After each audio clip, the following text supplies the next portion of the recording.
What's going on, everybody? My name is Aiden and welcome back to another video. Ladies and gentlemen, today we are going to be discussing a Chicago Bulls and Detroit Pistons game reaction in which I would personally say the Chicago Bulls suffered their worst loss of the season. It was a pretty bad loss the entire way through, pretty much dominated from minute one to, I guess, the fourth quarter. We did have a stint where we were 1 point down in the game, but ultimately we got pretty badly beaten. And you might be saying, oh, well, it's the Detroit Pistons. They've got an incredible starting lineup. They're 10-2. They were 9-2 at the time and everything in between. Well, no, not necessarily. Well, firstly, we actually beat the Detroit Pistons with their best lineup, or the majority of their best lineup out there the first time around. But we lost to a team that didn't have Cade Cunningham, didn't have Jalen Duren, didn't have Asua Thompson, basically didn't have anyone in their starting five. You know, they had G Leaguers in their team. That's a fact. And that's who we lost to. So, yeah, I'm not happy with this one, ladies and gentlemen. But I want to say something real quick because I had someone very close to me, near and dear to my heart. One of my friends basically tell me that I've lost my passion for the Chicago Bulls because I don't scream and shout in these game reactions. I don't give emotion anymore to these game reactions or anything like that. I want to quickly address that because this is one of my friends that are saying this to me, and that really hurt because at the end of the day, I just personally feel like being the realest person of myself, being the realest version of myself is going to be the best approach in every single scenario in life. Faking a reaction, faking screaming and shouting when I work full time. I don't have the time to watch the game fully in its entirety live and have my emotions gathered from that moment. So, of course, if I'm making a game reaction 6 hours later, I'm not going to have time to scream and shout. It's not real. It's fake. It's not what I want to put out there. So I want to quickly make that statement real quick because I just feel that not everything is about screaming and shouting. If you want screaming and shouting, there are many YouTubers that can scream and shout at you. It is what it is. There are many people that do game reactions live right afterwards.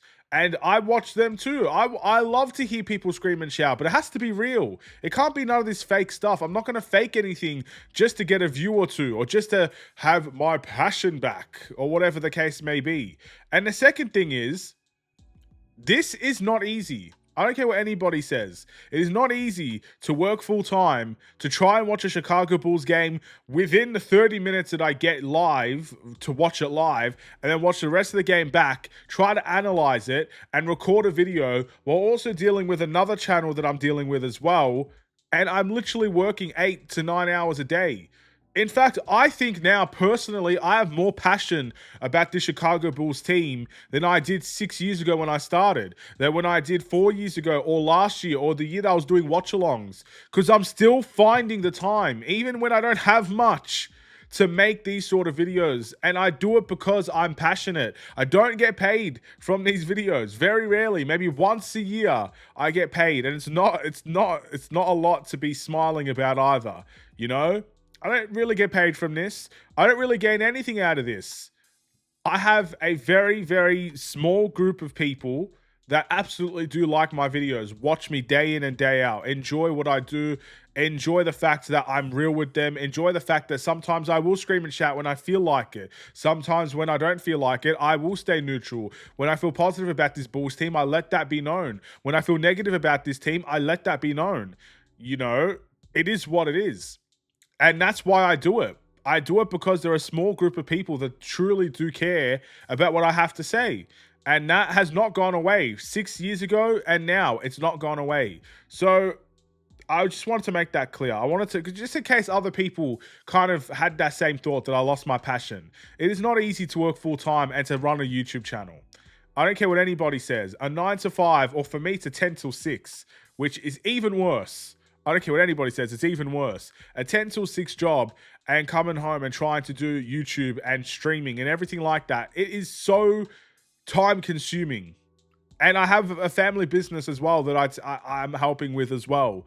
So I'm sorry. If you think me screaming and shouting means I have passion, then I maybe in your eyes I've lost my passion. But where I sit here and stand, I'm telling you right now, from the bottom of my heart, I mean this 100%. God, strike me down. Don't strike me down. But if I'm wrong, God will let me know.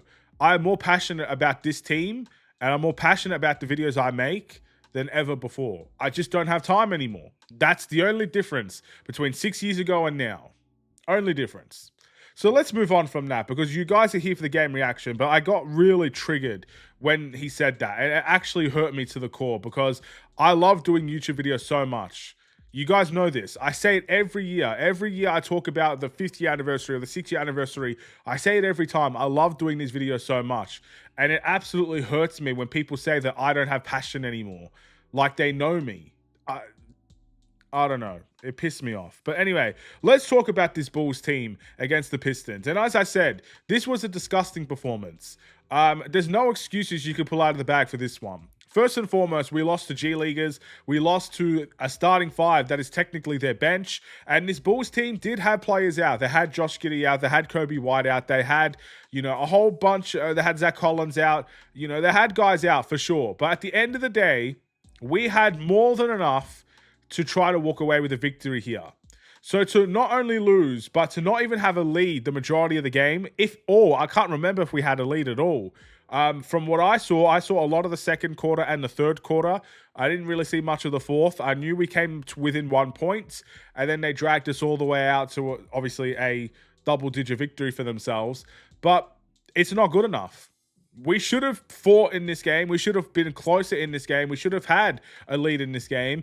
And most importantly, we probably should have won the game. We should have. We had the team capable. And I just think there's a couple of things that went wrong. And one of them is kind of playing to your opponent's level. We talked about this last season, a few seasons ago. It is kind of the nature of a young team. We are a young team. And unfortunately, we're a young team that has their stars out. And we went down to the opponent's level. The Detroit Pistons tonight, the team that they put out there, are not better than the Chicago Bulls team we put out there. I will say that. If the Detroit Pistons fans disagree with me, that is completely fine. I'll have to live with that, right? But at the end of the day, the Bulls team we put out there should have won this game. But we played down to the opponent's level. And to be fair, the opponent stepped up to the plate as well. You have to give respect to the Pistons players, because there are a lot of players that most people don't even know who they are, that stepped up to the plate and produced big numbers for them, that executed and that won the game for them. You have to give respect to where it's due there. This is no means a disrespect to those players. But what I'm saying is this Bulls team had enough to win this game. They had enough. And if you're going to regress to the opponent's level, if you're going to stoop down to the opponent's level, if you're going to think of the mindset that the Detroit Pistons didn't bring their best team so you could kind of take it easy and win, I don't know what planet you're living on, but it's not the right one. I think of many great teams that would verse this Detroit Pistons team today, and instead of playing down to the opponent's level, they would rise to the occasion and they would put their foot on the throat, the foot on the pedal, and they would not let them even get a chance. If the OKC Thunder played that Detroit Pistons team today, Detroit probably don't win that game. Because a team like the OKC Thunder, a team like the Spurs that we faced, a team like the Bucks that we faced, yeah, they might lose some games. But at the end of the day, when that sort of team comes to their table, they're not going to let them have a bite of their food. They're not going to let them sneak in and try to steal a victory from them or sucker punch them or anything like that. This Bulls team allowed that to happen. That is the most disappointing thing I could ever take away from a game like this. I could talk about the defense, which again is disgusting. I could talk about the offense. I don't really have an issue with our offense. I really don't. And I do believe with Josh Giddey and Kobe White in the lineup, this offense is only going to rise. I believe that. But defensively, I have a huge problem. But we could talk about that all we like. The fact of the matter is, we stooped down to their level and we paid the price big time. We're now one game behind 500 when we started 5-0. We're lost 4 on the bounce now. 4 in a row.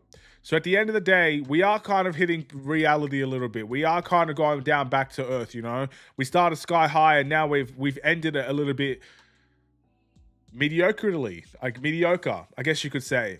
And a lot of people expected this coming. Some people may have not expected this to come. Like I said, my goal and my objective is the same. This team needs to be better than last season. This team needs to make the playoffs. That's what this team needs. If they could do it within the top 6, that's incredible. If they get out of the play-in tournament, this team needs a playoff picture. They need a playoff environment to kind of get into them, because they're young enough where they're going to want more once they get a taste of it. That's what I want for this team, and hopefully they can execute. But games like this is not going to help. And games like this is only going to make the fan base feel less secure and less confident and less, I guess, heard and respected by this organization. So, of course, they need to step up. They need to do better than this, you know? Offense, defense, whatever problems you found individually in that game, whichever players played horrible, whichever players played well, it's a team game. You could target individual players all you like. In a team game like this, everybody needs to step up and take responsibility for a loss like that. No matter who played badly or who did the best out of everybody, everybody takes responsibility for this. It is a sucky loss to kind of go through, ladies and gentlemen, and I'm very disappointed with this Bulls team. But we have a chance to bounce back. Our next game is a few days off. It gives time for Kobe White to potentially come back. It gives time for Giddey to potentially come back. Zach Collins isn't far behind either. Eventually, this team and this squad is going to come whole again. And then we could truly analyze how we're going to go this season. If this season, if the start of it was a fluke, or if there was something to it, we're going to find all that out. You know, it is a waiting game at this point. But yeah, ultimately, I just think the defensive effort we're putting, you know, if we're going to talk about one negative, because I don't have much time anymore, we're already 11 minutes in. The one negative I have about this team, defensively, I cannot stand how this team has been playing defensively for the past week. Pretty much after that Philadelphia game, I've not seen a lick of defense of any significant value as a team. Individually, there are some players that are playing great defense. Isaac Okoro has played really good defense since he stepped foot with the Chicago Bulls. Matas Buzelis has his good and bads. Patrick Williams is playing all right defense. Jalen Smith provides a different option defensively than Nikola Vucevic, that's for sure. So there's a lot that individually we can say, but as a collective team unit, we are letting too many things go. We are allowing too many threes. We are allowing our paint to be absolutely murdered. Downright, that's the word, murdered. We are getting murdered in the paint. You know? It feels disrespectful at this point. How many teams attack us in the paint and how we just let it happen? We're sloppy. Our physicality is actually hurting us. So many of these teams are getting to the free throw line too many times because we're late to rotations and we're using our physicality to try and comprehend or catch up, and it's costing us in fouls. All these things are a big concern defensively. Like I said, offensively, yeah, 113 points is brutal. It's horrible. But with Josh Giddey and Kobe White, Zach Collins, and Vucevic, if he could ever step up to the plate, it has to be now. You know, if those guys play at their peak, this team offensively is one of the best in the league. I will put that out there, especially with the bench unit that we have. But my goodness, when those players don't step up to the plate, when those players aren't playing, you can definitely tell the difference. But in due time, I have faith those players will come back and play a good chunk of the season. But defensively, those players can come back and this defense could still be the same. You know, Kobe White's not an elite defender. Josh Giddey's not necessarily an elite defender. Vucevic is getting murdered in the paint. Again, I don't even know how to explain it at this point with Nikola Vucevic. And there's obviously not a lot of help defense in the paint either. And they're always too late. And that results in free throws. So whatever the case may be, right? Defensively, this team could still be the same with our best players there. So we have to do better. Simple as that. My player of the game, I'm going to quickly look at the individual stats here. I didn't really give much of a talking point. I know Buzelis had a great game in terms of the statistics. I know that guys like Kevin Huerter, I might give it to Kevin Huerter again, you know. I've really loved his last two games. 20 points, 2 assists, 2 rebounds. Buzelis, 21 points and 14 rebounds, 2 assists. I don't feel confident giving a player of the game, though, because you don't lose to G Leaguers and get a player of the game award. You just don't. You don't lose to a bench mob and get the player of the game. But maybe I'm wrong. Maybe I am delusional. Maybe I've lost my passion, bro. I don't know. Whatever. My player of the game goes to no one, to be honest. Yeah, look, there were players that did play well. And we had 1, 2, 3, 4, 5, 6 players in double figures again, you know. But it's just not enough. It's not enough. Defensively, we're woeful. And if it's going to keep coming, if it's going to keep happening like this, we'll be worse than last season, which I thought would be a disaster if that's going to happen. And we're going to lose games. It is what it is. Let's see what we do against the Jazz. Let's see if players come back. I still have hope this team can do some good things. We'll see. Stay safe, stay healthy, and stay tuned for more. Take care, and peace.